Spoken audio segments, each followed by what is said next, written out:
tidak ada yang pasti di dunia ini kecuali kematian dan pajak. Welcome back to the Financial Life dengan saya, Erik Mardisa. Video TFL kali ini akan memberikan gambaran tentang topik-topik penting keuangan yang perlu dipelajari dan dipahami. Nantinya, sambil menyelam minum air, pastikan kamu selalu mencoba melihat lebih jauh dari apa yang kelihatan dan kedengaran di sosmed. Ada banyak influencer yang membahas personal finance, tapi nggak semuanya menuntunmu untuk membuat keputusan keuangan yang mendukung tujuan hidupmu, apalagi yang membantumu menuju financial freedom. Oke, sekarang yuk kita bahas 8 topik financial literasi yang wajib kamu pahami. Pertama, planning. Hidup ini penuh dengan kejutan, dan ada puluhan peristiwa transisi kehidupan yang harus kita lewati sepanjang hidup kita ini. Mulai dari membeli mobil hingga menikah dan pensiun, kita harus punya rencana. Seperti GPS untuk perjalanan keuanganmu, rencana yang komprehensif membantumu tetap berada pada jalur yang benar. Perencanaan bukan hanya tentang menghindari hal negatif, tapi perencanaan adalah tentang mengidentifikasi yang positif dan memiliki action plan untuk memanfaatkannya. Kedua, budgeting. Budgeting memungkinkanmu mengendalikan uangmu. Budgeting adalah proses untuk menetapkan tujuan untuk setiap rupiah, dolar, atau mata uang apapun yang kamu punya. Budgeting memberimu keyakinan atas pengeluaranmu, mulai dari hiburan sampai membeli rumah pertamamu. Kamu akan tahu kemana uangmu pergi dan bisa membuat penyesuaian yang selaras dengan tujuan keuanganmu. Budgeting memberimu kesadaran, contohnya tentang seberapa banyak kamu subscribe layanan premium receh yang kalau ditotalin ternyata nilainya besar banget. Ketiga, kartu kredit dan kartu debit. Dua-duanya, kartu kredit maupun kartu debit, memberikan kemudahan bertransaksi, tapi kedua kartu ini beda banget satu sama lain. Kartu kredit bisa membantu membangun skor kredit kalau digunakan secara bertanggung jawab. Sementara, kartu debit menjaga kamu tetap terkendali dengan hanya menggunakan dana cash yang available di rekening bank. Kamu harus menguasai penggunaan kartu kredit dengan memahami suku bunga dan rewards-nya. Kamu harus berkomitmen untuk melunasi tagihanmu setiap bulannya. Nggak semua utang itu buruk, tapi utang kartu kredit biasanya buruk. Dan kalau kamu kesulitan membayar utang, langsung gunakan metode snowball atau avalanche. Keempat, skor kredit. Skor kredit itu seperti rapor keuangan dan memegang peranan penting dalam kehidupan keuanganmu. Skor kredit berisi informasi riwayat pembayaran, penggunaan kredit, lamanya riwayat kredit, jenis akun kredit, dan status kredit terkini. Skor kredit memberikan gambaran singkat tentang kredibilitas keuanganmu. Kamu bisa tahu berapa skor kreditmu secara online, jadi berusahalah untuk membangun dan mempertahankan skor yang tinggi. Kelima, beli apa sewa. Keputusan untuk membeli atau menyewa mobil dan apakah akan menyewa atau membeli rumah tergantung pada situasi keuangan dan preferensi gaya hidupmu yang unik.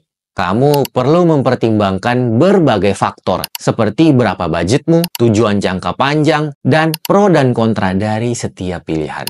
Pembelian besar memerlukan perhatian yang cermat, dan semua keputusan kecil yang pernah kamu buat selama ini akan membantumu siap untuk keputusan keuangan yang besar seperti ini.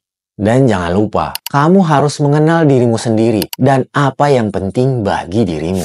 Keenam, benefit di tempat kerja. Pastiin kamu tahu apa di tempat kerjamu ada manfaat seperti jam sostek, DPLK, dan asuransi kesehatan. Pahami juga apa saja manfaat dari asuransi kesehatan kantormu. Biar kalau kamu sakit dan harus berobat jalan, apalagi rawat inap, kamu sudah tahu berapa pertanggungan yang bisa kamu gunakan dari asuransi kesehatan kantormu itu. Yang ketujuh, investasi. Kunci untuk berinvestasi adalah memahami kekuatan compound interest atau bunga majemuk. Albert Einstein berkata, bunga majemuk adalah keajaiban dunia ke-8. Kalau kamu yang nonton video ini masih berumur 20-an, selamat, berarti kamu masih punya banyak waktu. Tapi tetap jangan lupa, kamu harus mulai berinvestasi sedini mungkin. Pilihan yang mudah yaitu emas dan reksadana. Bisa dibeli sesuai kemampuanmu mulai dari yang kecil. Tapi harus disiplin, konsisten, dan berpikir jangka panjang. Berinvestasi itu sederhana, tapi nggak gampang. Penulis keuangan Nick Murray berkata, semua investasi yang sukses berfokus pada tujuan dan didorong oleh perencanaan. Semua investasi yang gagal berfokus pada pasar dan didorong oleh prospek terkini. Semua investor yang sukses bertindak terus-menerus sesuai rencana. Sementara semua investor yang gagal bereaksi terus-menerus terhadap pasar dan selalu dengan cara yang salah. Kedelapan, pajak dan asuransi. Ben Franklin berkata, tidak ada yang pasti di dunia ini, kecuali kematian dan pajak.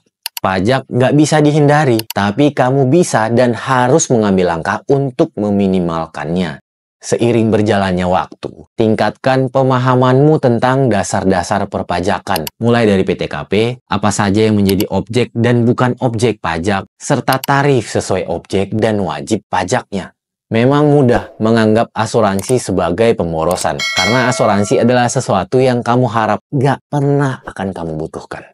Tapi kamu harus menyadari bahwa kamu harus melindungi asetmu, dan terkadang asuransi diwajibkan kalau itu tentang pembelian mobil dan rumah secara kredit. Asuransi lainnya yang harus kamu persiapkan sebagai bagian dalam perencanaan keuanganmu, yaitu asuransi jiwa, terutama kalau kamu sudah memiliki tanggungan. Dalam hidup ini ada banyak peristiwa yang kecil kemungkinannya terjadi. Tapi amit-amit kalau sampai terjadi bakalan berdampak signifikan pada keuangan dan kehidupanmu. Contohnya kalau rumahmu terbakar atau kamu kecelakaan dan jadi cacat. Kan ini merupakan risiko yang harus kamu pertimbangkan dari jauh-jauh hari dengan menggunakan asuransi. Perencanaan keuangan mungkin kelihatan menakutkan atau membosankan, tapi meluangkan waktu untuk mempelajari dasar-dasarnya dan menyusun rencana bisa memberikan rasa kebebasan dan keamanan. Dengan memulai lebih awal, kamu memberi dirimu kesempatan terbaik untuk menghindari jebakan yang bisa muncul akibat kurangnya persiapan.